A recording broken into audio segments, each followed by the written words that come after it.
um podcast da Fran Franceschi no ar, mais uma vez em São Paulo, essa minha cidade que eu amo. E a minha convidada de hoje, eu vou dizer que tem histórias que a gente precisa contar com mais tempo, com mais cuidado, com mais atenção, porque a história realmente vale uma exaltação. E hoje eu estou com uma mulher que construiu o seu nome no alto escalão da comunicação de luxo, cuja sua trajetória vai muito além de grifes e passarelas. Priscila Monteiro, que prazer ter você aqui comigo. Muito, muito obrigada mesmo. Fran, é um super prazer, muito obrigada. Nosso prazer é todo meu. E a Priscila eu vi pela segunda vez, conheci no Pátio Batel, no PBFW Talks, que você deu uma aula, você foi genial, maravilhosa. E estar aqui com você hoje, de frente comigo, só pra mim, sério, eu tô me sentindo muito, sabia? Mas não é só pra você não, é pra toda a sua audiência. Exatamente, pra toda a minha audiência, exatamente. Mas aqui, ó, pergunta aqui já direto comigo. Eu vou fazer rapidamente o seu currículo para que as pessoas entendam a grandeza da sua pessoa. A Priscila, ela é jornalista de origem, ela é executiva de luxo com passagens pela LVMH e L'Oréal, fundadora da agência Priscila Monteiro e da UOL Connect, e uma mulher que transformou toda essa história pessoal numa grande sinergia e potência, né? Pri, como que começou, em que momento da sua vida você olhou para esse mercado de moda e se identificou ao ponto de estudar marcas e, enfim, tá hoje nessa crescente com o que você faz, especificamente com as grifes? Ô, Fran, eu fico muito surpresa quando as pessoas falam assim, eu tinha uma meta e aí eu fui. Eu fico admirada com essas pessoas. Para mim foi muito assim, viver um dia após o outro e fazer o melhor que eu podia onde eu estava, naquele momento. Claro que a gente tem ambição, mas assim, dizer que eu imaginava que um dia eu ia ser PR América Latina da Dior. Não, nunca passou pela minha cabeça. Agora, o que eu sabia? Eu era uma menina que adorava ler, eu adorava moda e eu tenho 50 anos, então eu peguei uma época absolutamente sem digital. Então, quando a minha mãe ou a minha tia, que eu também depois vou contar isso, eu fiquei órfã muito pequena, fui criada pela minha tia, ela assinava revistas e para mim aquilo era assim uma abertura para o mundo. Eu morava no interior do estado do Rio, minha família, assim, um parênteses, eu sou mineira de Leopoldina, é a mesma terra da Suzana Barbosa, diretora de redação da L, que também estava no PBFW Talks. Minha família já morava no Rio, porque é uma cidade muito próxima do Rio de Janeiro, Juiz de Fora, etc. Então, a nossa influência sempre teve casa no Rio e tudo. E os meus pais morreram quando eu tinha 10 anos. E eu fui morar em Três Rios, que é uma cidade perto de Petrópolis, no interior do Rio, também muito perto do Rio. Então, eu estava sempre no Rio, mas o fato era que eu morava numa cidade pequena e eu não gostava daquilo. Eu sabia que eu queria ir para fora. E as revistas e os livros, para mim, e os filmes também, eram uma forma de eu ver o mundo. Então, a moda surgiu para mim muito com esse desejo.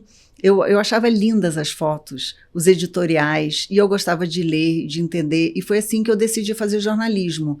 Quando eu entrava no Rio de Janeiro, tinha um prédio enorme, assim, escrito Jornal do Brasil, era um prédio lindo. E isso sim, porque as pessoas falam, você planeja, você projeta.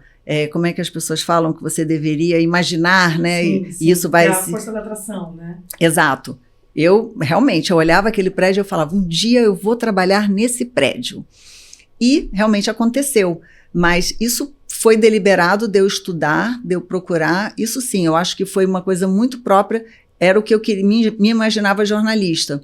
Depois, quando apareceu o convite para eu virar PR, isso não foi uma coisa planejada. E que acabou dando muito certo. Então, na vida da gente, eu acho que tem até a página 2 você planeja. E depois você tem que estar pronto para quando o cavalo passar arreado, você conseguir montar. Mas aí, quando surgiu essa oportunidade de você trabalhar na área de PR, é porque você já tinha esse envolvimento com pessoas no off, né, vamos dizer assim, e participava desses eventos, as pessoas já te conheciam, já sabiam que você fazia certos eventos? Como isso foi construído? Não, eu não fazia evento nenhum. Eu ia aos eventos, porque eu era a jornalista, eu era a convidada. A gente brincava que é do outro lado do balcão. Então, vamos lembrar de novo, era uma época que não tinha influenciador digital. Então, se você quisesse divulgar qualquer coisa, você só tinha a imprensa. Não tinha outro lugar para você sair. Ou era TV, rádio, ou jornais e revistas. E as marcas de luxo e de beleza, obviamente, usavam muito as revistas. Era uma potência, né? São Paulo, a editora Abril. Era realmente uma época em que as editoras-chefes, os editores eram pessoas muito famosas. E o meu sonho era ser uma editora. Quando eu entrei no jornalismo, na faculdade, eu consegui um estágio num banco em que eu ganhava super bem. Numa estagiária, eu me sentia assim, a executiva. E ganhava super bem, tinha uma vida, né, de falar com aquele universo de banco que eu achava também super high-tech eu estava super contente. Mas eu falei, mas eu estou me distanciando, eu quero trabalhar no jornal. Quando surgiram as provas para fazer estágio em jornal. E eu não passei na prova do Jornal do Brasil, passei na prova do jornal O Dia, que era o momento que o Dia vendia 1 milhão de exemplares aos domingos. Você imaginar que hoje os jornais, assim, quando vendem 200 mil exemplares, é uma vitória. Eu fui para lá e, de olho sempre no Jornal do Brasil, mas falei, vou fazer o meu melhor nesse lugar, mas eu já vou estar em jornalismo, conhecendo as pessoas desse métier. A minha bolsa estágio era tipo 5 vezes menos do que eu ganhava no banco. Eu abri mão, fui. E então eu acho que também isso é uma coisa boa para a gente pensar na nossa carreira. Às vezes a gente precisa dar um passo atrás e dizer não para algumas coisas, por mais que seja desconfortável, pareça que você está retrocedendo, é porque você está mirando numa coisa. Então, naquele momento eu acho que é um momento que eu estava realmente bem premeditada. Então, eu queria ir para o jornal. Realmente, no jornal O Dia, eu fiz muitos amigos, um networking maravilhoso. A editora de moda era a Regina Martelli, que depois foi da TV Globo, muito, muito importante no métier. E o editor de cultura era o Joaquim Ferreira dos Santos, que até hoje é colunista do Globo, é um dos jornalistas mais consagrados do Rio. E eu tive a chance de trabalhar com essas pessoas, o Fred Sutter, que era colunista social. Era realmente um dream team. E trabalhando ali, eu fiz o meu melhor. Então, rapidamente, o Joaquim me identificou como um talento. Eu lembrava das pautas, ele sugeria umas pautas na reunião de ideias, né? Chama reunião de pauta mesmo. Eu dava muitas ideias. E eu falava, mas isso eu lembro que já saiu na revista Domingo do JB. Ele falou, mas não é possível, você tem 19 anos, 20 anos, como é que você lembra? Essa matéria tem uns 5 anos. Eu era o editor da revista Domingo. Falei, Joaquim, não lembrava que era você, mas eu lembro da matéria e tal. Porque o meu sonho era trabalhar na revista Domingo do Jornal do Brasil. Não era nem só no jornal, eu queria a revista Domingo. E ali, esqueci do Jornal do Brasil.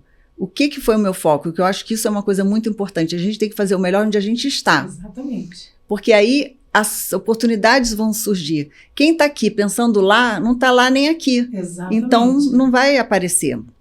E a Regina foi muito generosa comigo. Então, ela foi o meu primeiro exemplo de como a gente tem que ser com a nossa própria equipe. Ela me levava para os desfiles. Imagina eu, né? Tudo bem que a gente sempre teve casa no Rio e tal, mas eu era uma menina do interior. Eu, de repente, eu estava num desfile, numa coisa assim maravilhosa. E também outra coisa importante, eu acho, quando a gente está começando. Outro dia eu vi esse hábito, como é que é fingir costume.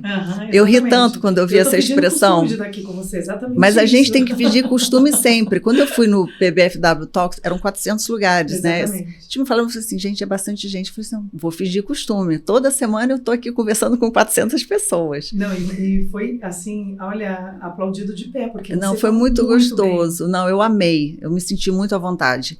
Então, a Regina foi muito generosa. Eu comecei a conhecer as pessoas. Ela foi convidada para ir para a TV Globo, surgiu a vaga de editora, eu já estava efetivada, e aí eu fui promovida a editora feminina. Para mim aquilo foi um super prêmio, foi inesperado, mas é isso, a vida às vezes conspira, você estando pronta no lugar certo. Tudo meio que acontece. E aí, nesse momento, quando o jornal fez com que você olhasse esse público feminino, foi um grande desafio, porque meio que já fez um nicho, né, do que você de fato ia seguir. O que você hoje, olhando lá para trás, essa mulher que você escrevia, que você analisava, para essa mulher, aí a gente pode falar do consumo, né? Do que essa mulher hoje.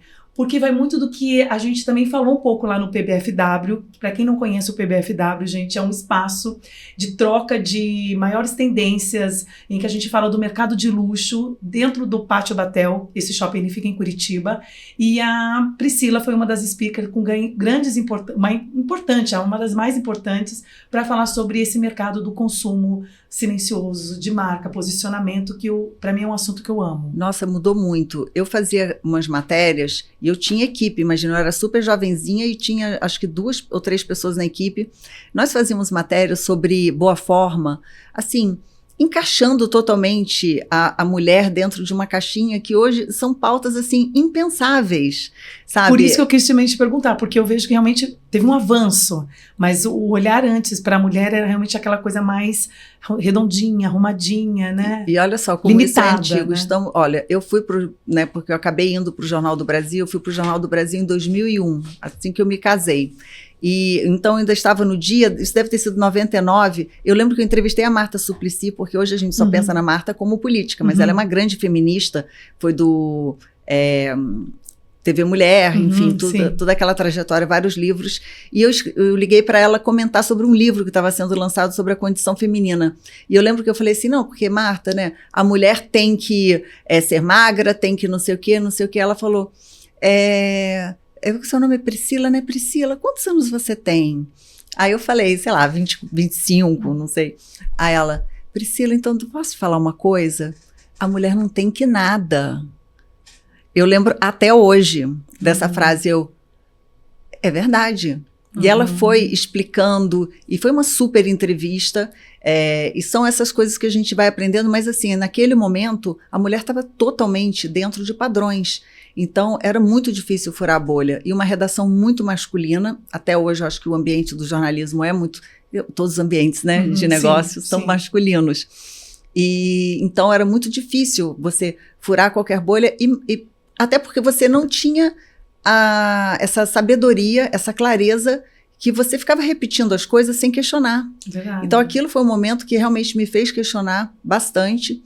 Foi a época também do Harry Chic, de uma estética muito de magreza, de né, apologia às drogas de uma forma indireta, né, daquela estética que você não pode fazer isso, sabe? É quando você faz um Photoshop. Eu lembro também uma das primeiras problemas que teve de cosméticos, que a Lancôme fez uma máscara para cílios e nitidamente era Photoshop, o resultado da máscara. E foi na Inglaterra que começou uma campanha contra, foram multados, tiveram que tirar a propaganda do ar, e a Inglaterra sempre foi muito defensora disso, muito crítica, um jornalismo muito crítico mesmo.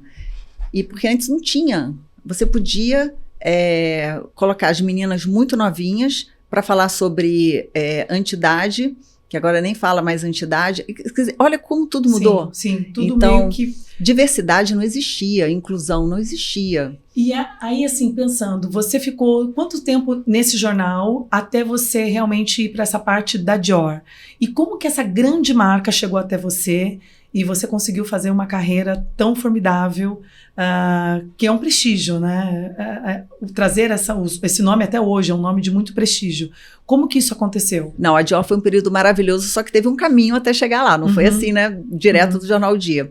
Antes teve a Danusa Leão, uma musa maravilhosa, iconoclasta, muito autêntica, original. Recomendo muito que leiam os livros dela.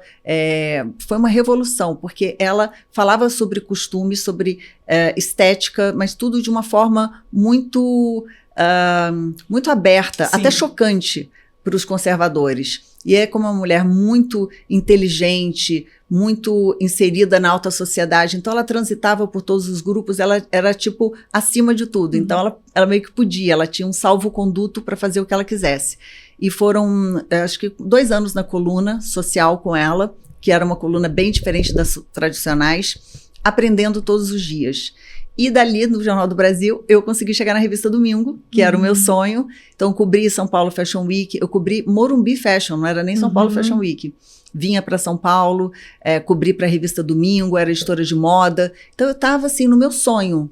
Quando uma headhunter me ligou para falar de uma oportunidade numa multinacional de cosméticos. E eu falei assim, não, estou super bem aqui, mas eu vou pensar em alguém para te indicar. E ela, não, mas realmente eles querem conversar com você. E aí ela insistiu, ela me ligou várias vezes. E aí ela me ganhou quando ela falou, o que você perde vindo conversar comigo? E eu pensei, gente, eu uma jornalista, óbvio que eu tenho que ir conversar com ela, mas eu não vou aceitar, mas eu vou, é mais uma fonte para eu ter. E cheguei lá e me encantei, porque começou um desafio, também ficou claro que não era certo que eles iam ficar comigo, era um processo, aí também eu sou competitiva, eu falei, vou continuar para ver o que dá. E nessa que foi indo, eu acabei sendo convidada mesmo, a proposta era super legal, e quando eu fui conversar no Jornal do Brasil, o Jornal do Brasil já estava passando por uma crise muito grande, crise de negócios mesmo, e eu percebi que podia ser uma boa para mim, para minha carreira. E eu fui sem saber o que eu ia encontrar. E quando eu cheguei, o meu primeiro lançamento era um perfume do Cacharel, e eu tinha acabado de fazer uma matéria em Londres com o Inácio Ribeiro, que é um estilista de Belo Horizonte, que mora em Londres a vida inteira, casado com a Suzanne Clements, que tinha uma marca chamada Clements Ribeiro, que revolucionou o cashmere. Esse cashmere moderno que a gente vê hoje, eles que criaram, porque o cashmere era uma coisa da vovó. E fiz essa matéria com eles, e eles tinham virado... ele tinha virado estilista da Cacharel. Enfim, trouxe o Inácio para São Paulo, fizemos um grande evento e eu comecei a me encantar pelo mundo do PR e principalmente dessa relação. Exato. Porque você tem, hoje, né, que eu tenho uma agência de PR, tenho diferentes clientes. Cada cliente tem um objetivo. Então, até eu sempre falo com a equipe, vamos montar eles até já sabem, já sei. Primeiro slide, objetivos. Segundo, estratégia. Depois, o plano de ação.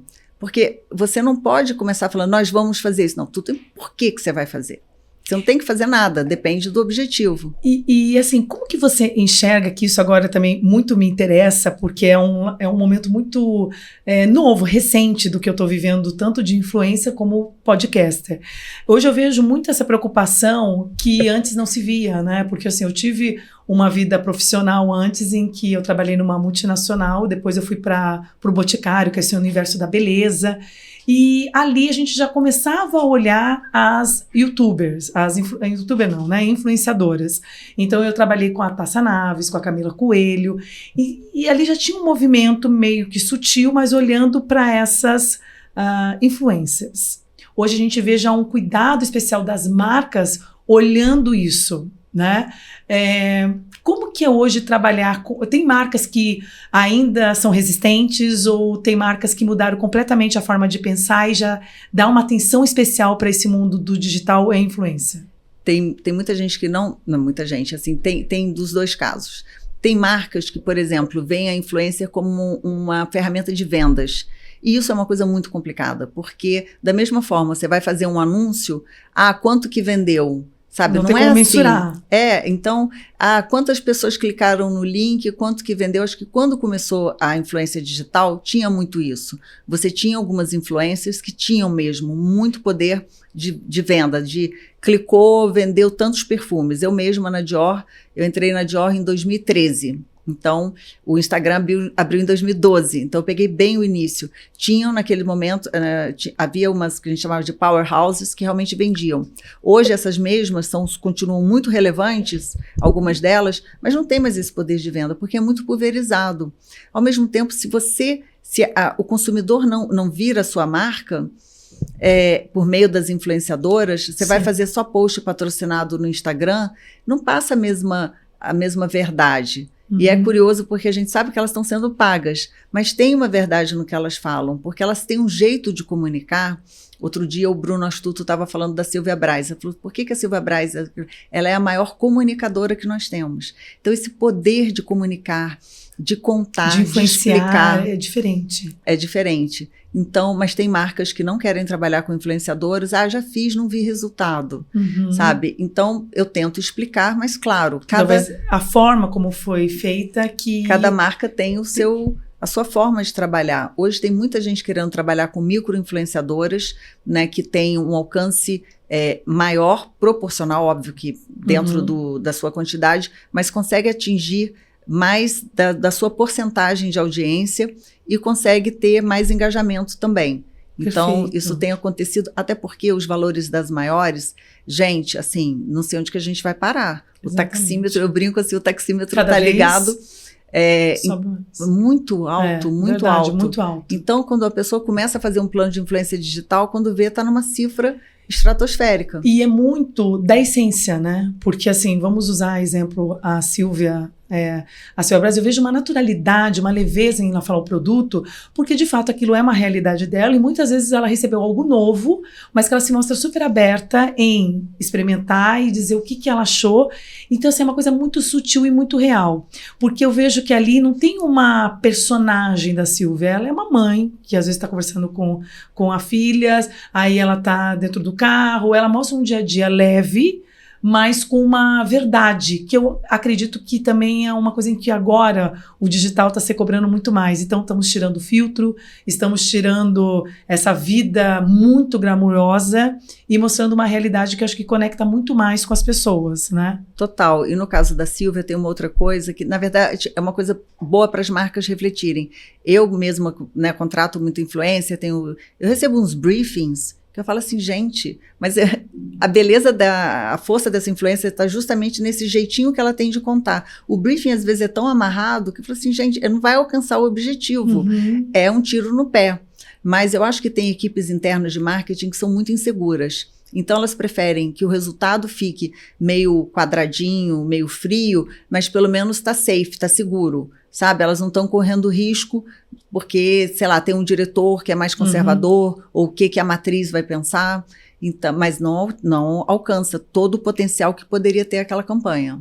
E aí foi para isso, nessa visão de mudar, de estruturar melhor esse mundo digital que vem chegando cada vez mais, que você viu essa oportunidade em abrir a sua agência?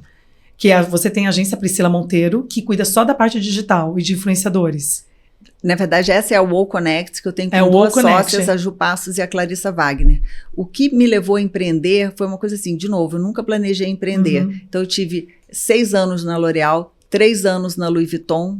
Quando eu vim para São Paulo em 2010, foi para Louis Vuitton, não foi para Dior. Lá eu estruturei a área de PR interna da marca para a América Latina, baseada em São Paulo. A estrutura da Louis Vuitton ia mudar em breve, ninguém sabia direito como ia ficar, mas o fato foi que a Dior mudou também, a Dior é do mesmo grupo, e ia unir moda e beleza. Então eles viram para mim e falaram, você tem beleza da sua experiência toda da L'Oréal, moda, né, que você é uma editora de moda, na verdade o seu background mesmo é moda. Na Dior tem os dois, então você não quer assumir essa área que não existe, criar. E eu lembro que eu entrei numa sala, mas era uma sala vazia, só tinha uma mesa, uma cadeira e um computador. E eu lembro que eu abri uma planilha de Excel e comecei Vogue, Daniela Falcão, que era diretora de época, o e-mail e tal. Eu não tinha um mailing, não tinha nada. Então eu criei literalmente do zero, dividindo uma estagiária com a gerente de marketing para cuidar da Dior. E era só Brasil. Depois de 3 anos, virei América Latina. Então, foram 8 anos na Dior. E quando você começa a chegar num teto, sempre perguntaram assim, você morou muito tempo em Paris? Eu falei, nunca morei em Paris. Eu sempre morei em São Paulo. É que eu viajava muito, mas a minha força como PR era o Brasil e depois a América Latina, porque eu coordenava os PRs locais. Nossa, que incrível isso. Mas assim, eu já tive momentos que passou pela minha cabeça ser expatriada, mas eu pensava, o que eu vou fazer em Paris? Eu sou muito mais útil para a Dior aqui. Lá, eu não conheço as pessoas de Paris.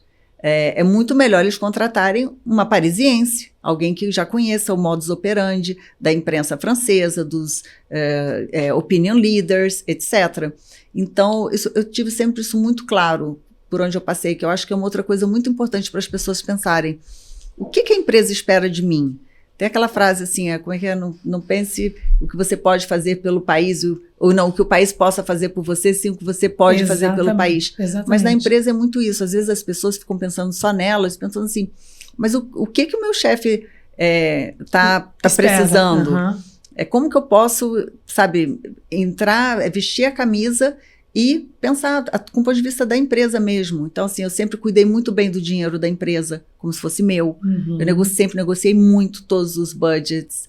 Às vezes, hoje, eu até brinco, como eu tenho na UOL, eu tenho as influencers e aqui eu tenho as marcas, para mim isso é uma coisa tão clara. Quando o meu boné é da marca, eu negocio total os negociáveis. O que eu preciso é defender o meu cliente. Quando a minha cliente é influencer, a gente vai negociar para valorizar o trabalho dela e tentar o cachê mais alto, enfim, mas é um pouco meio essa dualidade, mas que eu trabalho bem isso assim dentro da minha cabeça. E agora falando mais então da parte da empresa da Priscila Monteiro, que na verdade meio que todas elas se conversam nesse mundo que cada vez está mais louco, assim, no sentido que cada um tem um pouquinho de cada na construção. A parte assim dessa que você falou até mesmo no tal que eu achei super legal, essa experiência que a marca quer sempre passar pro cliente. Como agora a gente olhar essa entrega e fazer essa entrega de forma com que a pessoa tenha de fato a primeira experiência, ela queira voltar e tenha a continuidade de autosserviço? Como que você olha isso e analisa? Quando a marca se expressa nos seus canais, isso é super importante. Porque você saber quem você é. Porque, às vezes, a marca fica olhando muito a outra e cada marca é de um jeito. Sim, mas quanto mais você perde um tempo, investe esse tempo descobrindo quem você é, as coisas para quem você fala. Eu trabalhei para uma designer que estava todo mundo falando, sei lá, uma coisa um pouco mais moderna. Ela falou assim, eu sou conservadora. A minha audiência, as minhas clientes são super conservadoras. Esse tipo de approach não tem nada a ver comigo. Falei assim, nossa, mas que maravilhoso que ela tem essa consciência. Né? E assim, não, porque todo mundo está surfando essa onda, eu tenho que ir também. Não, você tem que ser fiel a quem você é. Claro, sempre se modernizar, ficar com as portas abertas, né? Não vai ficar fechado no mundinho. Mas quando você tem isso, por exemplo, a marca que tem humor, é maravilhoso. Agora, uma marca que fazer uma coisa forçada, porque descobri que eu tenho que ser leve, que eu tenho que ser... Não é por aí. Então, acho que o mais importante é descobrir a sua essência e desenvolver a narrativa. Eu acho que ter profissionais de comunicação e o jornalismo ajuda muito nisso. Verdade, porque você consegue já estruturar os temas, os assuntos, criar os roteiros. Isso eu acho que é uma coisa que ajuda bastante. Por outro lado, eu, por exemplo, eu sou uma jornalista de texto. Eu nunca fiz photoshooting, eu nunca fiz editorial de moda. Na revista Domingo, a gente coordenava, eu batia os temas, então vai ser, sei lá, outra coisa que mudou muito, naquela época tinha muita tendência. Verdade. Hoje é uma coisa muito ampla, é mais um conceito, uma ideia, uma inspiração do que, vamos usar marrom, vamos usar... o cereja agora que está qual é a moda. Mas tinha uma equipe que fazia essa parte visual.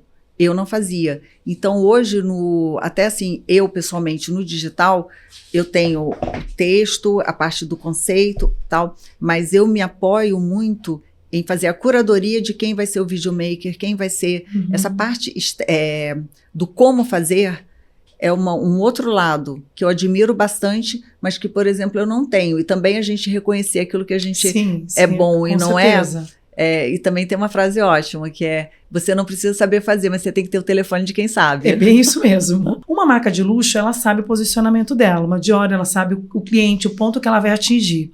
Mas como que, quando chega esse olhar para o Brasil, né? Como você se adapta àquele comportamento do brasileiro? Como que é esse seu estudo? Como você avalia isso? Fran, isso é tão importante que tem até um termo chamado tropicalizar a estratégia, que a gente, no nosso caso, é tropicalizar porque a gente está aqui. Então, derivar uma estratégia macro de uma empresa global para a linguagem local é super importante. Se você está no Japão, você não vai lançar do mesmo jeito do Brasil. E a gente esbarra nas marcas globais em alguns tetos, por exemplo, a sensualidade. Eu lembro que tinham várias influências com quem a gente queria trabalhar, ou mesmo atrizes, celebridades que nós queríamos convidar para ir ao desfile e que eram vetadas. Porque eu vi muita foto sexy. Eu falei assim, mas ela não é nada sexy. Ela é uma pessoa super... casada há 1000 anos, ela não é percebida. Era isso que eu queria explicar para eles, porque uma coisa é uma pessoa que faz para ser sexy e todo mundo diz, nossa, que sexy, nossa, que gostosona e tal. E não era, só porque tinha foto de biquíni, porque é o Brasil. Então, tem algumas coisas que você precisa também entender os seus limites, mas você tem que trazer para a realidade do seu cliente, porque você quer atingir os homens e as mulheres que consomem o luxo. Você quer manter o padrão de posicionamento da marca, mas ao mesmo tempo você precisa engajar, conectar. Então, não adianta colocar só modelos, por exemplo. Então, quando você coloca a roupa numa influencer, a influencer, mas ela é linda. Ela é linda, mas ela é uma pessoa normal. Porque a modelo é muito alta. Quer dizer, hoje em dia, outra coisa que mudou totalmente, né? Nós temos todos os padrões, mas normalmente, né, a modelo tem um padrão. A influencer, ela às vezes tem 1,60 m. Então, já muda a roupa nela. E o jeito que ela vai misturar também é uma coisa muito bacana. O jeito que os stylists fazem. Então, eu acho que cria umas imagens que ficam gravadas na nossa mente e que despertam o desejo. Outra coisa muito importante são parcerias com artistas, a gente chama de KOLs, né? Key Opinion Leaders. São pessoas que às vezes nem têm um Instagram muito ativo, mas que na vida pessoal deles são pessoas interessantes, pessoas que fazem uma conexão legal. E normalmente o mundo da arte é muito rico nisso. Pri, eu estava até acho que vendo ontem que saiu sobre esse tenista que está super em alta, que é o João Fonseca, e ele é patrocinado por uma marca que é o ON, e ele é associado, é assim que diz? Associado pela Burberry. Qual que é a diferença entre patrocinado e associado? Isso é muito bacana, porque inclusive várias pessoas falam assim, ele é embaixador. Não, não é. Para você ser embaixador, você é spokesperson, você é alguém realmente, legalmente, formalmente ligado à marca. Então você tem um contrato. O que as marcas de luxo normalmente fazem, porque elas não têm direito de localmente ter esses contratos, tirando exceções, por exemplo, a fadinha do skate com a Louis Vuitton, eu fui até ler direito, realmente, ela é contratada, ela é embaixadora, mas você chama de círculo de amigos da marca. Então, o João Fonseca deve ser amigo da Burberry. O que significa? Ele tem acesso ao showroom, que ele pode pegar todas as roupas da Burberry emprestadas. Mas tem que devolver? Sim, tem que devolver. E é maravilhoso porque você está sempre com uma roupa nova, você tem uma premiação. Eu preciso de um terno XYZ, a Burberry vai providenciar para você. Então, tem muitas vantagens e você pode ser convidado para o desfile, experiências fantásticas, por exemplo, uma experiência de um desfile da Cruise, que você fica 3 dias num destino, com eventos, né, sucessivos. Então, tem outras formas que as marcas de luxo usam para conquistar essas pessoas e não necessariamente ter um contrato. Então, normalmente não tem dinheiro envolvido. E isso também, com certeza, com uma marca dessa, não que o João Fonseca não tem essa percepção de notoriedade, mas com uma marca ajuda muito mais, né? Muito. Você atrela isso, né? Mas eu também estava lendo sobre ele, muito interessante. Porque ele também tem o pai, né, que é patrocinador dele, né, graças a Deus ele não é uma pessoa que precise, assim, de 50 milhões de contratos, e ele tem muita noção de focar. Então, essa parte do atleta e do modelo, do influencer, é muito importante também saber dar os respiros, né? Voltando para a influência digital, outro dia alguém falou assim, eu queria tanto contratar a Ana Paula Sibert, eu falei, então vamos entrar na fila? Exatamente. Porque ela tem um limite e ela coordena muito bem isso, porque você tem que ter coisa orgânica, né? Orgânico que a gente chama, são coisas espontâneas. Você tem que mostrar uma cena de família, que não é um publi. Se você ficar um publi atrás do outro, não dá. Fica um catálogo, né? Exato. Agora vamos falar de algo que eu sei que você ama e eu também, que é a maternidade. Como que ela surgiu, em que momento e como você conciliou a maternidade com o trabalho? Nossa, a primeira coisa para falar de maternidade, eu acho que eu tenho que agradecer, o nome dela é Neuza, e é muito engraçado que o meu filho fez 20 anos, nós morávamos em São Paulo, já, né, eu me separei em 2017, e ele agora fez 20 anos e falou, mãe, eu vou morar no Rio, vou fazer PUC, vou não sei o quê. Falei, mas então você vai deixar a mamãe sozinha aqui em São Paulo? Eu falei, vou lá pro Rio. Eu falei, tá certo, eu também fiz isso, né? E aí eu só pude fazer isso, primeiro, porque eu fui casada, né, bastante tempo. Quando eu me separei, meu filho já tinha 12 anos. Então eu contava com meu marido bastante, porque eu viajava muito mesmo. E a minha empregada, babá do meu filho, que até hoje está comigo, graças a Deus, moramos Que juntas aqui em querida. São Paulo. E é uma pessoa maravilhosa. E ela não te deixou sozinha, então? Não me deixou sozinha. E também fiquei com a Jujuba, que é a nossa Golden. Mas ela é recente? Ela chegou agora na sua vida? Não, ela já está um bebê idoso. Um bebê idoso. É. E como foi conciliar, assim, que eu imagino, essa loucura de viagem com um bebê pequeno e se dividir? Como que, até acho que seria, assim, uma revista com capa para todas essas mães que se desdobram tanto, né? Que tem que ficar bonita. Não é que a gente não tem realmente aqui nada. Mas esse esforço que a gente tem em ficar bonita, se arrumar, não esquecer que a gente é mulher, que tem uma mãe, né? Ok, mas que tem uma mulher por trás. Como que você conseguiu fazer isso? Olha, primeiro que eu sou longe de ser perfeita, né? Mas assim, o que aconteceu? Quando eu engravidei do meu filho, eu estava na L'Oréal, e na L'Oréal até melhorou bastante, mas era uma época que a gente trabalhava muito. É outra coisa que evoluiu muito as relações de trabalho. Hoje tem muito mais respeito por horário, por uma série de coisas, mas realmente eu trabalhava muito, eu sempre fui muito dedicada, então, enfim, eu ficava muito tempo no trabalho.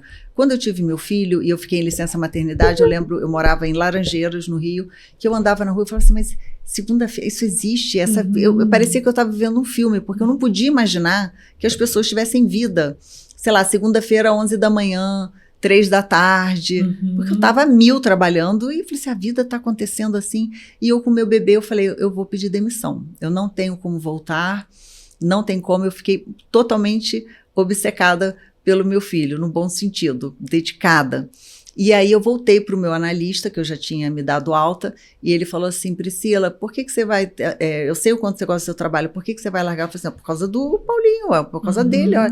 Mas ele está te pedindo? Claro, como que ele está te pedindo? olha a carinha dele. Eu sinto que ele está me pedindo. Aí, claro, que eu realizei, eu entendi que ele não estava me pedindo que eu largasse o meu trabalho, ele estava pedindo que eu cuidasse dele da melhor forma possível e que eu me realizasse. Até porque, rapidamente, as crianças já estão em outra. Eu acho que não dá para julgar, cada um tem... Com certeza. Eu ali, para mim, aquilo ficou claro. E eu lembro a primeira vez que eu fui trabalhar, que a babá, eu contratei uma babá e já contratei uma creche também. Mas aí eu dei tchau e ele chorava. E ele chorava, mas graças a Deus esse analista tinha me prevenido, falando assim, olha, é muito importante você não passar medo, não passar tristeza no ato de ir trabalhar, porque ele vai perceber isso.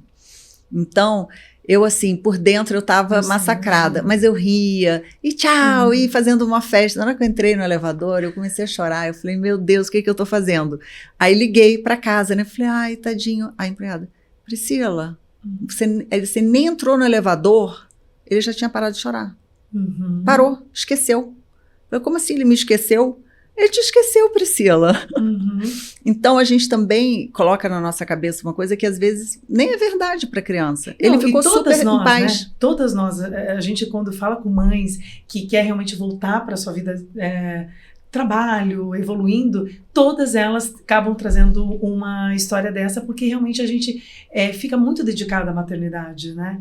E eu vejo esse meu movimento. Eu deixei 4 crianças lá maravilhosas com o pai e vi trabalhar, ou seja, eu me realizo muito com isso, eu me realizo também na maternidade, mas hoje fazer as duas coisas juntas me torna muito mais saudável e feliz. Exato, isso vai ser passado para a criança. Vai, com certeza. E tem uma outra história, quando eu viajava muito, então eram 4 semanas de moda Nossa, que ao loucura. ano, mas as reuniões era praticamente, e depois tinha a América Latina, então tinha muito ao México, que é um mercado super importante em luxo, passou inclusive o Brasil, mas eu era no news, good news. Se ninguém me ligou, é porque tá tudo certo. Exatamente. Eu não ficava ligando, como é que você tá, não sei o quê. E eu tenho uma coisa assim, que até... sei lá, é uma característica minha eu não sou micromanagement, sabe? Micromanager. Se tiver qualquer problema, você me procura. Tem gente que não se acostuma muito com isso. Tem pessoas que gostam de ter um acompanhamento mais de perto. Eu não sou assim. Eu acho que eu sou tão livre que eu acho que as pessoas também querem ser livres. Pri, você acabou de me falar uma coisa assim que me despertou uma outra pergunta que talvez a gente vai ter que voltar um pouquinho, mas é porque eu preciso falar desse mercado que, como eu vejo a moda no Japão, na China, como realmente eles são pessoas em que de fato vivem esse universo da moda, né? Eu sou um pouco viciada em dorama, uma mulher de 42 anos, veja se pode. Mas é porque minhas filhas foram nessa onda e eu acabei olhando tudo, né? A forma da educação, a forma como eles olham a moda. E é um mercado que está agora crescendo no cosméticos e também na moda. Você sentiu e vê esse movimento crescer também, e isso já está chegando aqui pra gente aqui no Brasil também, né? Eu vejo super crescer e principalmente a gente tem que pensar na marca de luxo, ela tem que estar onde está o consumidor. E eles são super consumidores do luxo, super né? Super consumidores. Eles têm alto poder aquisitivo. Eles, em alguns lugares, você não tem como comprar um apartamento, você nem passa pela sua cabeça. Porque aqui o luxo está competindo o quê? A pessoa está comprando um carro, a pessoa está viajando, a pessoa está comprando apartamento, está comprando uma casa na praia, reduz o dinheiro para comprar menos objetos de luxo. Lá não. Então as pessoas vivem muito. E é cobrado, isso é socialmente muito importante que você tenha essa apresentação. E na Coreia as pessoas são muito criativas também no jeito de se vestir. No Japão, né, sempre tem aquelas fotos mais assim louconas, e você vê isso muito no desfile. Cada vez mais os desfiles têm muito setor, assim, muitos convidados, clientes, celebridades da Ásia que você nem conhece. E o muito engraçado são as celebridades que você nunca viu antes e de repente você sabe que o cara é muito importante porque tem paparazzi, tem umas 15... Não, eles entram dentro do desfile, eles são tão importantes que eles entram com a entourage deles. Caramba! Eles têm umas 6 pessoas ao redor. Então, é uma outra... E você sente esse movimento muito forte, não só do skincare, né? Mas essa coisa da moda já ganhando um pouco o nosso coração aqui no Brasil? Você diz o quê? Da moda asiática? Ou seja, até mesmo porque assim, o cosmético hoje eu entro em qualquer farmácia e eu vejo marca japonesa na prateleira. Né? É muito engraçado. Você vê que assim, essa questão da moda, em algum momento a gente também está pegando... A gastronomia, eu já sei que a gente já ganhou o coração. A moda asiática, ela é um pouco seca, um pouco cool demais. Eu acho que a brasileira e o brasileiro, nós somos mais flamboyantes. A gente tem um jeito mais enfeitativo. Por isso que Dolce & Gabbana, por exemplo, é uma marca de extremo sucesso no Brasil. Né? Você pensar que os fundadores da marca dão uma atenção tão especial para o Brasil, por quê? Porque eles vendem muito no Brasil. Eles têm uma clientela fantástica. Então, eu acho que a brasileira tem mais esse gosto. Agora, a parte de beleza é impressionante. Eu, por coincidência, hoje eu fui convidada, fui experimentar um spa no Bom Retiro, que não sei se você sabe, tem uma colônia enorme de sul-coreanos por causa das confecções. Um spa todo baseado na parte asiática. Eu amei. Que demais. E as 2 recepcionistas, elas eram lindas, jovenzinhas, elas pareciam saídas de um diorama, com a pele bem clarinha. Aí faz um diagnóstico assim, você pega muito sol, né? Falei, ai meu Deus. Porque não pode, Nossa, né? A pele tem que ser clarinha, super legal. Eu fiquei encantada. Eu te acompanho super, né, no Instagram e vejo que você é super do autocuidado. Vejo que nós duas compartilhamos de uma marca que é maravilhosa, que é a Caudalie. Você tem esse autocuidado diário, assim, você tem lá na agenda, tipo, hoje é meu dia do meu autocuidado? Não, é todo dia, todo dia. Por exemplo, banho pra mim não existe se não passar creme depois eu no adoro corpo. essas coisas. As pessoas dizem, mas como você tem tempo? O quê? É um segundo, sabe? Você pega a prática, ainda mais com o corpo meio úmido, absorve. Eu acho que a gente tem que se cuidar. E eu tenho uma outra coisa que... eu até fiz um post recentemente contando um pouco da história da minha vida. Eu fiquei órfã com 10 anos. O meu pai morreu de cirrose e minha mãe de pancreatite. 2 doenças totalmente evitáveis. O meu pai já era separado da minha mãe, realmente ele tinha alcoolismo, e minha mãe tinha uma alimentação muito ruim, muita gordura, muito doce. Então ela desenvolveu pancreatite e morreu. Diferença de 6 meses de um e outro, uma coisa louca. Doenças evitáveis, graças a Deus. Por quê? Eu não vou ter. Não teve uma No que depender disso. de mim, é óbvio que todo mundo vai morrer um dia. Sim. Mas assim, eu vou à academia todos os dias, eu faço 40 minutos de musculação. Porque eu aprendi, é musculação, que é o que a gente tem que fazer. Exatamente. Então é isso que eu vou fazer. Eu sou super disciplinada. Não gosto de personal trainer. Também, você acorda... Acordo, vou, coloco o podcast. Super... Então, por que eu não gosto de personal trainer? Porque eu gosto de ouvir podcast. Se são 40, 50 minutos do meu dia, tempo é a coisa mais valiosa que a gente tem. Que demais. Eu vou ficar num papinho, porque é small talk que você fica com o personal. Eu não vou ficar com fone na frente de alguém que seria o cúmulo da grosseria. Então, eu não posso ter personal, porque eu prefiro ouvir o podcast, aprender alguma coisa enquanto eu fico fazendo e para a cabeça eu faço yoga. Eu amo yoga. Então, acho que não importa o que você encontre. Outro dia eu estava conversando com o Camargo, que é um super alfaiate. Ele tem 50 anos. O corpo desse cara é uma coisa inacreditável. Ele é faixa preta de jiu-jitsu. E ele falando sobre isso, longevidade. Aí ele criou o desafio do alfaiate. Ele tem 85 clientes que eles têm que postar o treino da semana. Que demais pelo isso. menos 2 por semana, não sei o que, ganha prêmio. Ele incentiva os próprios clientes a se cuidarem quando ele mede lá com a equipe dele, né? Vai fazer os ternos. Pô, você engordou, o que está acontecendo? Não sei o quê. Porque não é pela estética, veja bem. É pela saúde. E é um luxo, né? A gente fala hoje de autocuidado, de ter um tempo para você, é realmente isso que é o maior luxo. E os homens estão entrando nessa, isso é maravilhoso. Eu sinto, assim, que 2026 a gente vai por uma linha muito da espiritualidade, posso estar enganada, mas eu sinto que esse movimento está vindo muito forte, da espiritualidade e dessa questão do autocuidado. Né? Eu sinto até mesmo assim para a marca, tô achando o máximo as marcas. Agora a gente está tendo aqui no Iguatemi uma experiência da Tiffany, é uma experiência do momento seu, do café com uma amiga, no momento para você olhar a marca de outra forma. Veja esse movimento, a Dior, né, que trouxe foi um spa, foi um momento de relaxamento. Teve a parte de perfumes no Cidade Jardim, mas a Ferragamo fez espaço de verão lá em Trancoso. Eu tô achando isso o máximo. A Lacoste fez uma série de atividades também no Terra Vista, em Trancoso. Isso é muito legal porque você precisa abrir a sua marca para outros tipos de cliente. Primeiro você conquista clientes com isso, né? Clientes que de repente não vão entrar na sua loja porque não estão dispostos a comprar nada, então eu nem entro. Que é outra coisa que eu sempre falo com as pessoas: entrem nas lojas, ninguém vai te morder, ninguém vai perguntar quem você é. As pessoas ficam muito, muito inibidas e ficam aquelas lojas vazias. Entre, olhe, treine o olhar para as coisas, pergunte para o vendedor. Se não pode, cria essa coisa do poder que você vai conseguir, né? Da imaginação. Exato. Mas assim, é curioso, por exemplo, eu sou uma pessoa zero consumista. É muito engraçado. Nossa, eu já estava imaginando o seu closet, porque eu vi essa bolsa maravilhosa. Não tenho, quando eu saí, a Bruna Zen, ela é expert em vintage, né? Maravilhosa.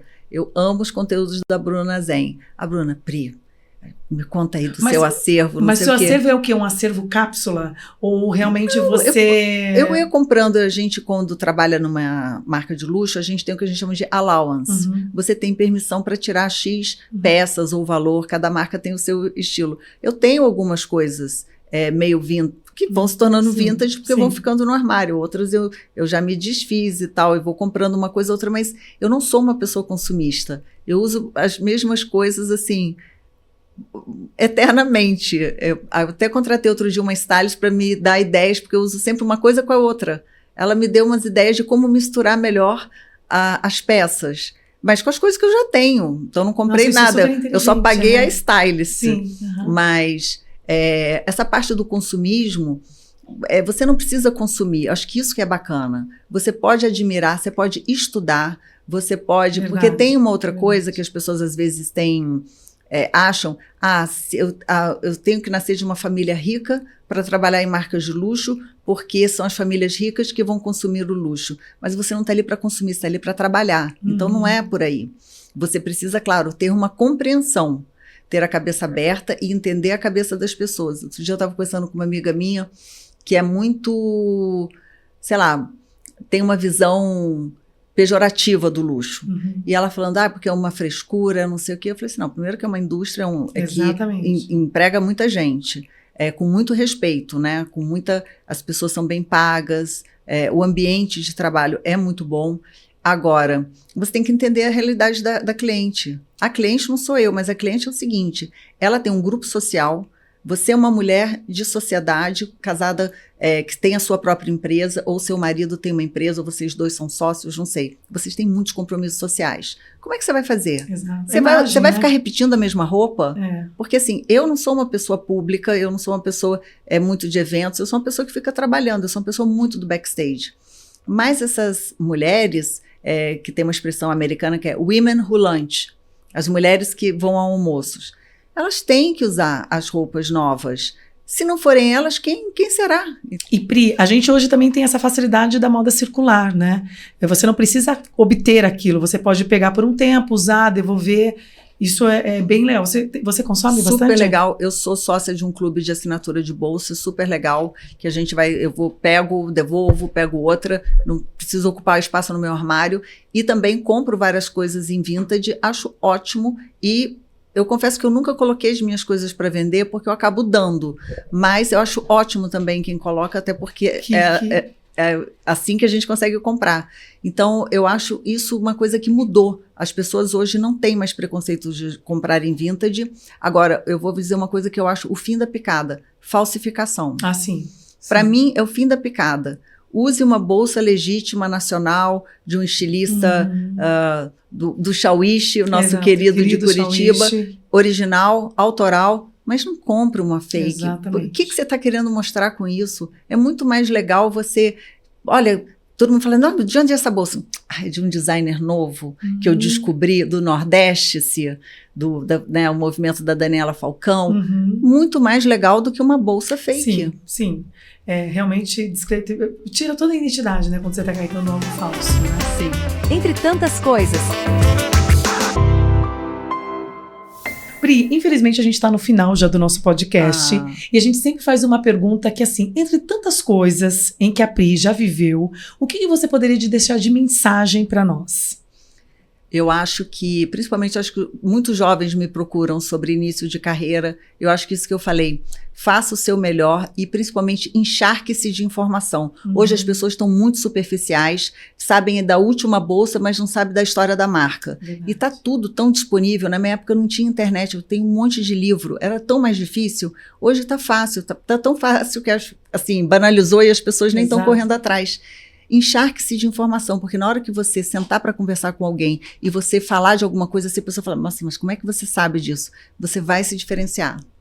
Nossa, você é maravilhosa. E não é à toa que eu te admiro, porque eu sinto uma mulher virtuosa que, assim, eu poderia ficar o dia inteiro conversando com você. E eu quero te agradecer mais uma vez por você estar aqui. Você movimenta dois Instagrams ou só o da... É o Priscila Monteiro. O Priscila Monteiro é você que cuida mesmo? E o TikTok é Priscila, porque eu tô no TikTok. Eu achei gente tem bárbaro. Que estar sempre em tudo. É Priscila _Monteiro _. Nós vamos voltar a conversar, porque depois eu quero falar só com você uma parte desses digitais, no sentido do Instagram. É legal estar no TikTok, como se posiciona com uma marca de luxo dentro do TikTok. Acho que isso é um papo para uma outra rodada. Vamos embora, vamos marcar. Você está então com Priscila Monteiro, a sua agência, quer passar o Instagram? Agência Priscila Monteiro e o WOW _Connect. WOW _Connect. Perfeito. E se você ainda não segue Fran Franceschi, faça essa roda do bem crescer cada vez mais no Spotify, no YouTube. Pri, amei. Muito obrigada mesmo. Obrigada. Um beijo para vocês e até mais.